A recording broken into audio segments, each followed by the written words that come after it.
അപ്പ പറഞ്ഞ് കാട് കടന്ന് കടൽ കടന്ന് ഗസയിലേക്ക്.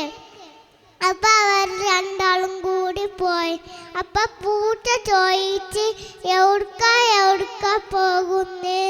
അപ്പ പറഞ്ഞ് കാട് കടന്ന് കടൽ കടന്ന് ഗസയിലേക്ക്. അപ്പ പറഞ്ഞ് അയ്യേ നിങ്ങളോ? അപ്പ രണ്ടാളും കൂടി പോയി. അപ്പ തിരിഞ്ഞു നോക്കുമ്പോ മനുഷ്യന്മാരും മൃഗങ്ങളും എല്ലാരും ഉണ്ടായിരുന്നു. അപ്പൊ അവരെല്ലാരും കൂടി പോയി.